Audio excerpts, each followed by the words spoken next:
Hola. Enseñar español puede ser un proceso muy elaborado y complejo, pero depende de nosotros como profesores escoger cuál es el mejor camino para enseñarle español a nuestros estudiantes. Enseñar gramática también puede ser visto como algo aburrido, tedioso, complejo, pero yo creo que está muy lejos de la realidad. Hoy nos acompaña Rafael Muriel, un profesor de profesores. Rafael es un experto en pedagogía y nos va a contar un poco sobre su experiencia y sobre la gramática cognitiva. Así que quédate, ya empezamos. Hola Rafael, ¿cómo estás? ¿Cómo va todo? Pues muy bien, encantado de charlar contigo y de saludarte. Primero quiero empezar con una pregunta muy puntual. ¿Cómo ha sido tu experiencia enseñando español a personas que quieren empezar a enseñar español como lengua extranjera? La verdad es que no ha podido ser mejor, si te digo la verdad. Creo que la ilusión que tienen los profesores, y te digo una cosa, vengan del sector que vengan, no importa, la ilusión que tienen por empezar en un mundo como este, que ya sabemos que es tan fantástico, tan bonito, tan maravilloso, la verdad es que eso también me llega muy pronto y es una ilusión que se contagia muy rápido. Entonces, es cierto que necesitan pues un trabajo, un esfuerzo, una Sí. formación, pero la verdad es que el resultado, los objetivos merecen mucho la pena. Mi experiencia al menos es de una satisfacción plena porque recibo eso, el cariño, la empatía de los profesores que empiezan a conocer este mundo. Sobre todo eso, como tú has dicho, los que vienen de inicio, los que no conocen, no tienen experiencia en esto, pero quieren reinventarse y quieren dedicarse a esto, que es para mí una maravillosa opción. Cuando yo pienso en la enseñanza en general, Rafael, yo pienso como en algo que cuando tú empiezas es difícil parar, ¿no? Entonces, Absolutamente, es muy adictivo, es muy, ¿cierto? muy adictivo. Además, creo que todo este tipo de profesores y profesoras que buscan este tipo, digamos, de vida, de cambio, a veces es un cambio de vida importante, es porque disfrutan, porque les encanta el contacto con la gente extranjera. Para mí es una garantía de éxito, ¿no? La cultura, conocer otras cosas. Como siempre decimos, viajar sin moverte de casa y podemos viajar sin problema. Pero esa sensación de estar en tu casa conociendo otras culturas, para mí, bueno, no tiene parangón, ¿no? Rafael, quiero preguntarte sobre el proyecto en el que tú estás en este momento. Yo sé que tú estás en un proyecto llamado Cachitos de Gramática Cognitiva L. Quiero que me cuentes un poquito más sobre qué trata esto. Exacto, pues mira, por hacerte un resumen rápido, Cachitos de Gramática Cognitiva L es un curso, una formación en la que yo formo a profesores de español. Normalmente son nativos, es verdad, pero hay también algunas personas que no lo son, que tienen un nivel muy, muy alto y deciden también tomar este camino. Pero principalmente, es cierto, son nativos. Bueno, y este proyecto pues nace sobre todo de el descubrimiento hace ya muchos años de la gramática cognitiva, de la que hablaremos probablemente un poco. Pero básicamente el proyecto es este, ayudar a profesoras, a profesores a hacer eso, a entender cómo funciona nuestra lengua, cómo transmitírsela a los estudiantes, porque este es nuestro objetivo principal, no nos Claro, engañemos. Hay claro. que llevársela de una manera muy natural, muy sencilla a nuestros estudiantes y también muy ligado, pues qué recursos necesito usar para poner en práctica todo eso. Ese es el origen de este proyecto. A mí me encanta porque ayudo a los profesores y ese es mi objetivo principal ahora mismo. ¿Y tú dirías que es difícil convertirse en profesor de español como lengua extranjera? Bueno, yo siempre digo que la herramienta principal, la más importante, Sí. ya la tenemos. En el caso de los nativos la tenemos integrada como un chip. Ujú. Gracias a nuestro entorno, a nuestra familia, tenemos el español, ¿de acuerdo? Sí, Y por supuesto, el español de donde sea. Esto quiero que quede clarísimo. Español de España, español de Colombia, español de Perú, de Argentina, todos son maravillosos, se complementan y además nosotros tenemos que ser los primeros en darle valor, en que tantos millones de personas nos podamos comunicar con esta lengua es un valor que hay que añadir, que hay que sumar, ¿de acuerdo? Entonces, a lo que me dices, no es complicado, es solamente una cuestión de, tenemos la herramienta, como te digo, más importante dentro, no es suficiente, supongo que de esto somos conscientes porque Sí. un nativo por ser nativo pues no podría, digamos, explicar. Es la situación que hemos visto muchas veces. Yo sé que esto es correcto, se dice así, pero ¿por qué? ¿No? Ahí Ok. está la gran diferencia. Entonces, como te digo, la herramienta principal la tenemos, pero lo único que necesitamos es encontrar una formación adecuada. Hay miles de caminos muy buenos para formarse con una serie de metodologías, con una serie de recursos, pero muy buenos todos a la hora de acercarse a esa formación. Ya está, no es que haya un solo camino y no es un camino difícil. Esta es la respuesta. No me parece difícil, me parece que tienes que ser constante, consciente de que cuanto más aprendes mejor.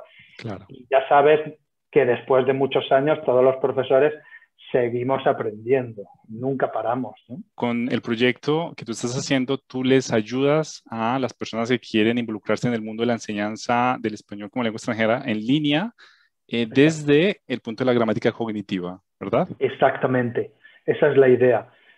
Aquí viene, claro, el gran punto de la gramática cognitiva. Es cierto que a día de hoy todavía nuestras redes sociales, nuestros manuales, canales de YouTube que encontramos, pues todavía basan sus explicaciones mucho en gramática tradicional. ¿Esto qué significa? Bueno, pues que vamos a usar muchas listas de usos y excepciones, las famosas excepciones que tanto queremos evitar. Y la gramática cognitiva pues propone algo diferente, ahora te comentaré, pero propone una simplificación, encontrar una lógica, una operatividad en nuestro sistema. Y claro, te lo digo como lo siento, cuando un profesor quiere empezar en este mundo y además lo hace de la mano desde una gramática cognitiva, pues ¿qué más se puede pedir, no? ¿Por qué nosotros deberíamos aprender gramática? O sea, ya seamos profesores, que sería, pues, naturalmente sí, ¿cierto? Que debemos aprender gramática, Claro. pero ¿qué pasa con los estudiantes y qué pasa con los hablantes nativos? O sea, digamos, en general, ¿es una buena idea aprender gramática? Esta es una pregunta fantástica, pero sobre todo por definir qué es eso de gramática. ¿Estarás de acuerdo conmigo que qué es gramática? Bueno, yo lo voy a decir muy clarito. La gramática es el tejido del que está hecha nuestra lengua. Es decir, no tiene mucho sentido que nosotros como profesores o como no profesores separemos lo que es la comunicación de la gramática, por ejemplo, que es algo que se escucha. Esto no tiene sentido para mí. ¿Por qué? Porque la gramática es ese tejido que construye toda nuestra lengua. Solo te digo un ejemplo muy simple. Cuando tú y yo nos levantamos por la mañana y decimos buenos días, ya estamos usando gramática. En la cosa más comunicativa del mundo, buenos días, ya hay una gramática dentro. Entonces, nosotros tenemos que tener muy claro que nuestro objetivo como profesores es enseñar a comunicar, porque al final es defenderse. Un estudiante tiene que defenderse en una situación real y tiene que aprender a comunicarse. Pero, por supuesto, tiene que ser consciente de ese tejido que te comento. Tiene que ser consciente de una forma. Yo no puedo enseñar a un estudiante a decir compro y compras si realmente no conoce el verbo comprar, ¿entiendes? Como se suele decir, la gramática es el tejido, son los ladrillos que construyen la casa que es nuestra lengua. Entonces, hay que ser consciente de que sin tejido, sin ladrillos, no hay casa. Otra cosa es que nosotros no vamos a dedicar nuestra vida como profesores a estar explicando y contando ladrillos. No, no, no, al contrario. La presentación de esa gramática tiene que ocupar un espacio mínimo. De ahí que la gramática cognitiva sea tan importante, porque lo que hace es precisamente ahorrarnos el tiempo del sufrimiento de las explicaciones y simplificar. ¿Eso qué consigue? Pues que un pedacito muy pequeño de nuestra clase sea presentarle un ladrillo, los ladrillitos, y el resto tiene que ser poner en práctica con nuestros recursos, que es realmente la parte natural, es cómo funciona nuestra lengua. Como esas bases que deben tener nuestros estudiantes para que puedan usar la lengua, ¿cierto? Y también quiero tocar aquí el tema de por qué hay muchas personas que sienten una animadversión u odian la gramática y por qué tienen esa percepción. Vamos a entonar, como se dice, el mea culpa. Creo que los responsables de este tipo de idea que sobrevuela el universo es culpa, no voy a decir exclusivamente, pero bastante culpa de los profesores. ¿Por qué? Pues porque manuales, profesores, recursos nos han vendemos de alguna manera que en algunas horas de clase vamos a estudiar gramática, en otras clases vamos a estudiar conversación, ¿verdad? Vamos a estudiar, venga, situaciones reales. Y de alguna manera, incluso los manuales nos llevan a separar la gramática de otras cosas. ¿Qué provoca esto? Bueno, la palabra gramática siempre provoca miedo. Es igual que, te digo yo, matemáticas, pues provoca miedo. ¿Por qué? Porque en el fondo, cuando nosotros tenemos una persona que nos explique realmente qué es eso, si nosotros nos damos cuenta que sin las matemáticas no se podría vivir, pues es lo mismo que aquí entender que sin la gramática tampoco se podría comunicar. O sea que la realidad es simplemente que nosotros mismos les hemos metido un poco el miedo al estudiante al venderle vamos a hacer gramática. No, si es que la realidad es que constantemente estamos haciendo gramática. O sea que esto tiene fácil solución. Okay. Vamos a ponernos uno por uno a decirle al estudiante, mira, no le tengas miedo a la gramática. Gramática es todo. Gramática es todo. Mi intención es que tú aprendas un contenido para que puedas usarlo de forma natural en cualquier parte del mundo hispanohablante. Hay una percepción errónea y lo que tú dices es cierto, muchas veces es dada por los mismos profesores, ¿cierto? Que de pronto nos ceñimos mucho a lo que dice el libro y alejamos la comunicación o alejamos elementos más relevantes para que el estudiante pues vea que la gramática realmente es importante. Y también quiero mencionarte algo, Rafael, y es que cuando yo empecé a entender más la gramática, yo me di cuenta de elementos comunicativos más precisos, por ejemplo, de cuando tú ves noticias. O sea, tú sabes, por ejemplo, un político cómo se comunica cuando usa, por ejemplo, el subjuntivo. O ves, por ejemplo, una persona cuando omite ciertas palabras y cómo está usando el español. Entonces, es una cuestión que tanto estudiantes como nativos debe observar, ¿verdad? ¿Sabes por qué? Porque nos tenemos que ir dando cuenta de una cosa muy importante y es que esas formas que nosotros usamos, vamos a llamarlo gramática o no, esas formas, esas palabras que nosotros usamos tienen una intención comunicativa. Y entonces, fíjate que esto me ayuda mucho a conectar. ¿Sí? Tienen una intención comunicativa que es la que nosotros tenemos que descubrir. Cuando nosotros le enseñamos a un estudiante cuál es la intención comunicativa que encierra una simple palabra, comí, y cuál es la intención comunicativa que encierra comía, cuando profundicemos y veamos, el estudiante aprenderá de una manera mucho más operativa, más lógica, más natural. Ah, entonces esta es la intención, esto es lo que yo quiero decir si digo comí, y esto es lo que yo quiero decir si digo comía. Si eso lo aplicas a lo que tú me estás contando, lógicamente, en el discurso, un político tiene que usar esas estructuras para decir lo que realmente quiere decir. Entonces, hay una idea que me gusta mucho, que es cuando un estudiante pregunta, ¿pero qué es mejor? ¿Esto o esto? ¿No? ¿Qué tengo que usar? ¿Qué es correcto? Ya sabes. Sí. ¿Qué es correcto? Para los profesores cognitivos, la respuesta es muy fácil. ¿Tú qué quieres decir? Esto depende de qué quieras decir. No siempre va a ser correcto o incorrecto, porque habrá muchas opciones. Tú nos estás dando como una abrebocas de lo que viene a continuación y es, ¿qué es la gramática cognitiva? Bueno, una buena pregunta y además me encanta poder explicarlo porque todavía hay mucha gente que realmente no tiene claro, especialmente profesores que quizás ni la conocerán, tanto que están Claro. empezando como que lleven años de experiencia. Bueno, pues voy a hilar un poquito todo, realmente es solamente conectar las ideas. La gramática cognitiva lo que hace es buscar una gramática operativa, es decir, aislar de alguna manera todas las formas de nuestra lengua, todas las palabras, no importa si es sistema verbal o cualquier tipo de palabra, hasta encontrar cuál es su significado, su intención comunicativa. Sí. De esa manera, nosotros podemos aprender a llegar a ver la lógica.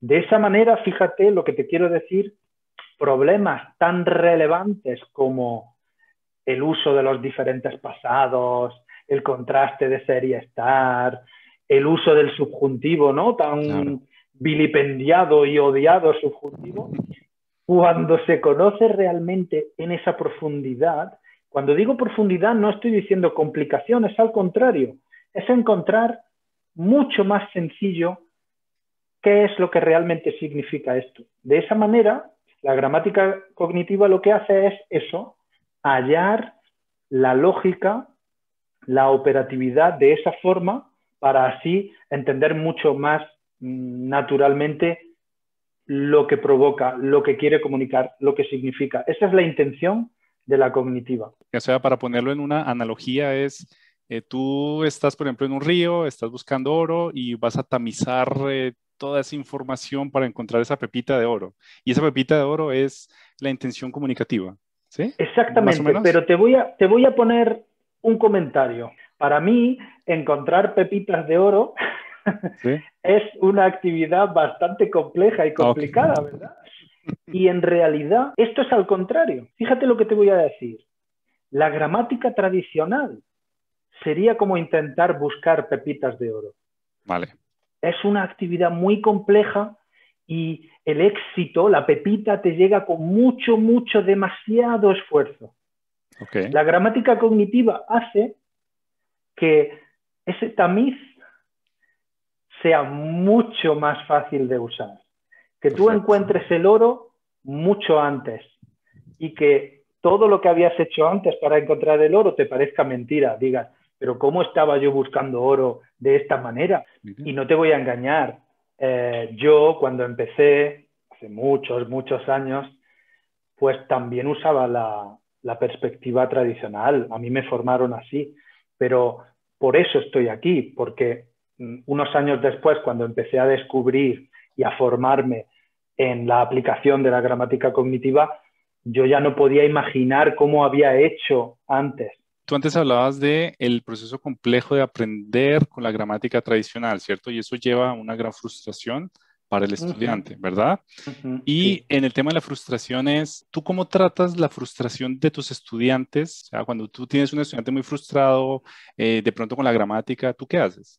Bueno, si te digo la verdad, para mí hay una herramienta fundamental ante la frustración.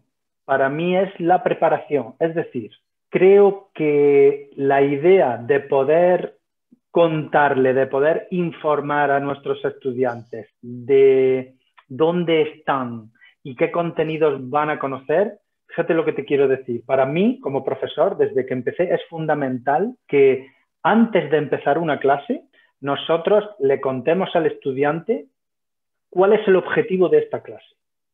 Esto te aseguro que ya hace mucho trabajo para contrarrestar esa frustración. El estudiante ya es consciente de que va a practicar y aprender esto. Entonces nunca va a tener una sensación de no estoy aprendiendo nada o esto qué es, no lo entiendo. No, él está ubicado. Me parece muy importante tanto contarle qué objetivo vamos a tener y te aseguro, en cada clase tenemos que ser Sí, constantes en esto, claro. cómo de decirle a nuestros estudiantes en qué punto del camino están. Fíjate lo que esto conlleva. Exacto, Yo como soy un profesor, progreso, ¿no? exacto. Hay un progreso que nosotros tenemos que conocer porque sabremos el camino que él tiene que recorrer. Y es muy importante que él sepa Tú has sido estudiante, yo he sido estudiante y es fundamental saber dónde estoy y dónde quiero llegar. Para nosotros es lo mismo. Y eso elimina, por supuesto, mucha parte de frustración. Ahora, a pesar de eso, a veces los estudiantes en algún punto concreto pueden tener un bloqueo. Bueno, días malos tenemos todos. Claro. Entonces, eso se soluciona, por supuesto, con mucha práctica, mucha empatía. Hay una cosa que no puedo dejar de decir, que es, no tenemos prisa. Cuando tenemos clases con nuestros estudiantes online, son todos nuestros, están a nuestra disposición para cubrir sus necesidades. Claro. No tenemos prisa. Cuanto más practiquemos nosotros con ellos un contenido, mejor para ellos, ¿no? Eso es, para mí, básico. Muy bien, Rafael. Hay una expresión en Colombia, no sé si exista en España, y es despacio que tengo prisa. Sí, ¿sabes cómo decimos nosotros? ¿Cómo? Decimos, vísteme despacio que tengo prisa, ¿no? Okay. Vísteme despacio que tengo prisa. Sí, o sin prisa pero sin pausa, también lo usamos, ¿no? Esas expresiones reflejan muy bien lo que tú mencionas, ¿no? Que nosotros como profesores debemos ser pacientes y ser claros, ¿cierto? Como decías al principio de cada lección, aterrizar las expectativas del estudiante y también al final quizás darle una retroalimentación y de pronto, ¿por qué no? Llevar un diario de aprendizaje o de enseñanza. Esa es la idea para, bueno, se habla mucho de fidelizar a estudiantes.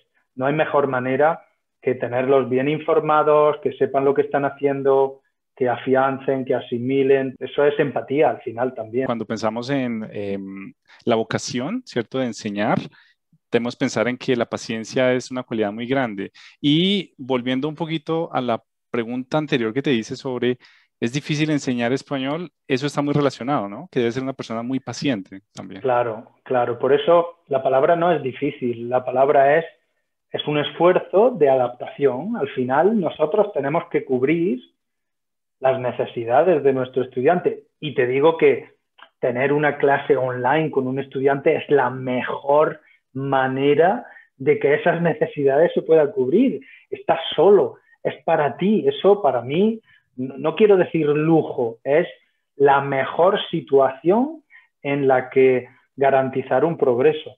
Por lo tanto, la palabra no es difícil, es saber adaptarse en muchos aspectos. Yo nunca voy a olvidar que a mí me decían, Rafa, si tú crees que estás hablando lento con el estudiante, todavía estarás hablando rápido, ¿entiendes?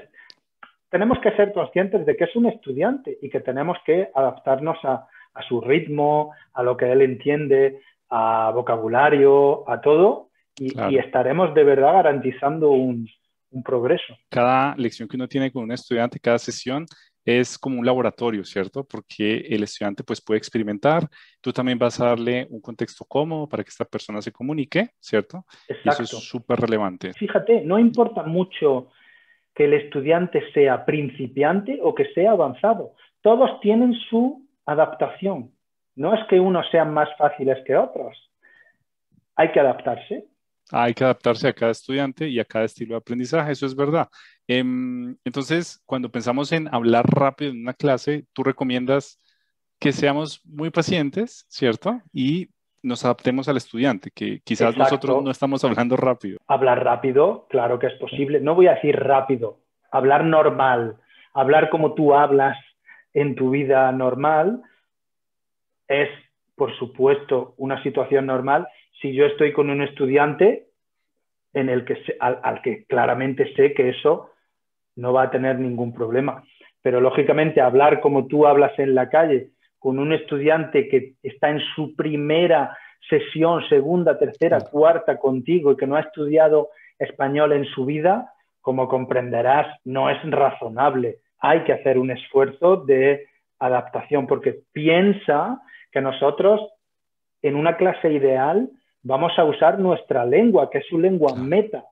Yo no voy a ponerme a hablar otras lenguas. Yo quiero que el proceso sea aprovechado al máximo. Para eso me adapto y de ahí viene el máximo progreso posible. Creo que mencionaste de manera indirecta también este método que se llama input comprensible, que tú le vas mostrando al estudiante porque tú hablas de pronto, o sea, cuando digo tú quiero decir en general, ¿no? Como Sí, todos. sí.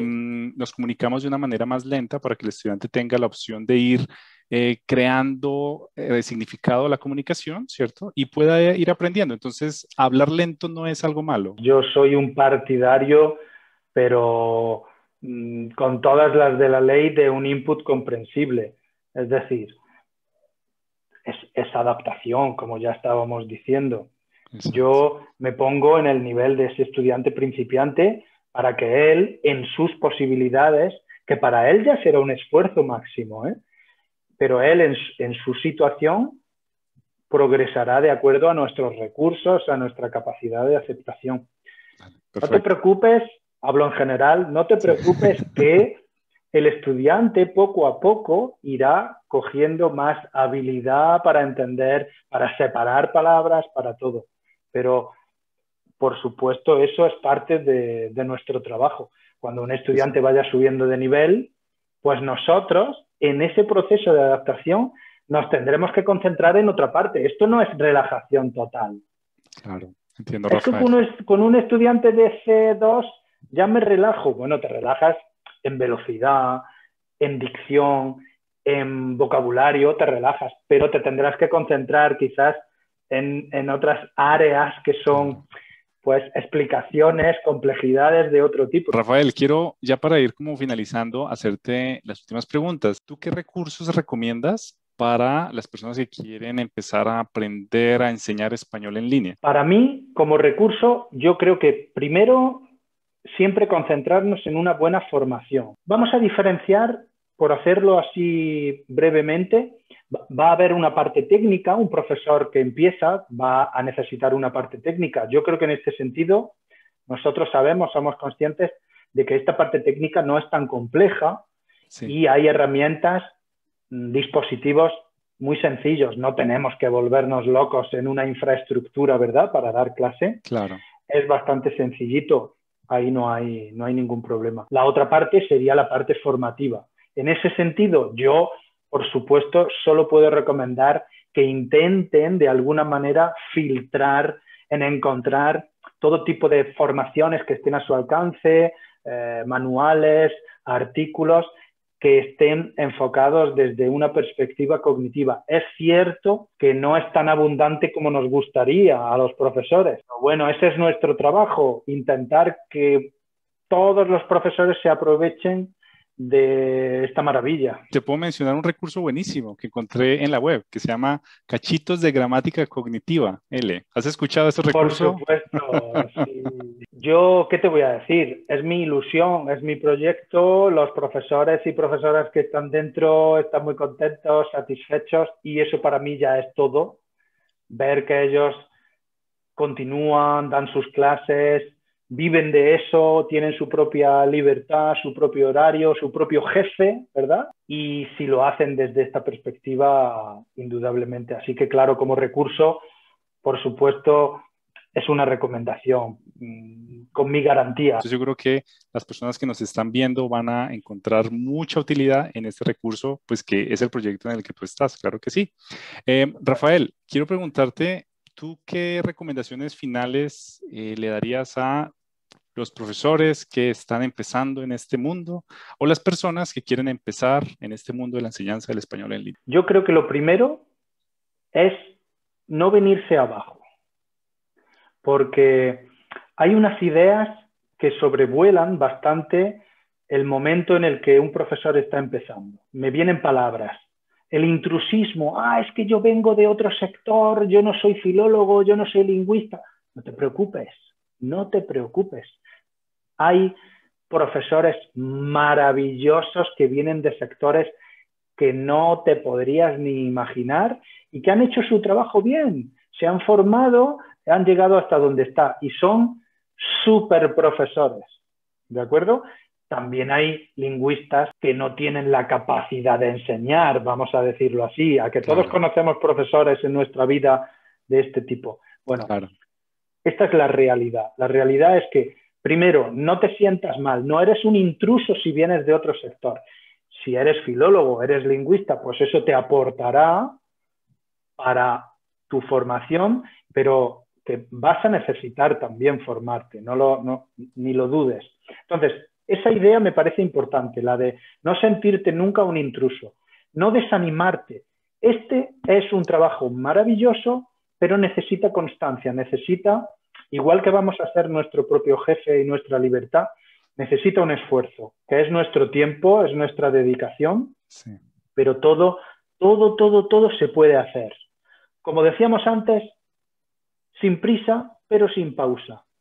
Hay frases muy famosas. Ahora la gente habla mucho de parálisis por análisis. No sé si lo has escuchado. Claro que sí lo he escuchado y a veces nos pasa como profesores y tenemos que ser capaces de reconocer esos estados. Claro, entonces tenemos que avanzar poquito a poco, no querer hacer las cosas perfectas, no. Vamos a hacerlas poquito a poco, sin parar. Y todo esto irá progresando, porque nuestro proyecto evoluciona con nosotros. Claro. Y esa foto a la que estás dedicando 3 horas porque no la ves perfecta, en un año seguro que no va a ser la misma foto. Lo último que me viene a la cabeza es, ¡ay, cuántos profesores de español hay ya! Bueno, quiero que tengas toda la tranquilidad del mundo. Por cada profesor de español que sale en el mundo, sí, hay exponencialmente un número grandísimo de estudiantes. El mercado de estudiantes de español como lengua extranjera crece cada día de unos números muy grandes.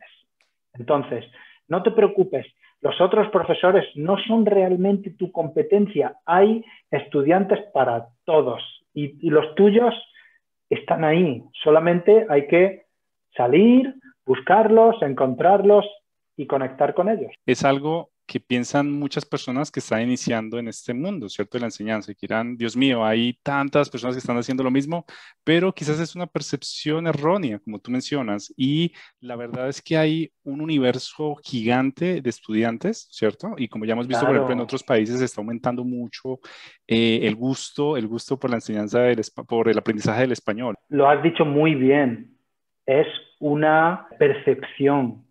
¿Por qué? Porque cuando nosotros entramos en este mundo, vamos a buscar recursos en este mundo. ¿Y qué hacemos? Pues meternos en un mundo donde hay muchos profesores. Es lógico. Si tú quieres hacerte carpintero, pues irás a un mundo de carpinteros donde verás muchos carpinteros. Pero esto no te debe quitar la ilusión en ningún momento. Al contrario, es que si supiéramos la equivalencia, es que no te puedes hacer una idea de tus estudiantes están ahí, todos, para que tú puedas vivir de esto tranquilamente. Y también hay que pensar en, bueno, hay muchos profesores, pues mira, podemos colaborar con ellos, podemos crear comunidad, podemos crecer juntos, ¿no? Claro. Que es lo más importante. No tiene sentido no aprender unos de otros. Lógicamente, habrá de algunos de los que aprendas más y habrá otros de los que aprendas menos, pero bueno, eso ya es parte de este tamiz que estábamos usando. Vamos a aprender mucho de todo, de los errores también, tú lo sabes. De todo se aprende y esto es una parte también de nuestro proceso como para ser profesores. Rafael, te quiero dar las gracias por acompañarme en esta entrevista. Mira, estoy súper feliz, súper dichoso de que nos acompañes porque estoy seguro que tus palabras van a resonar y van a llegar a muchas personas y vas a darle mucho conocimiento a estas personas que lo necesitan. El placer ha sido mío. Me encanta también participar en todos los proyectos posibles y encantadísimo de poder ayudar a todos los profesores que lo necesiten. Espero que nos acompañes en un futuro y hablamos pronto, ¿vale? Seguro que sí. Un abrazo muy fuerte. Adiós.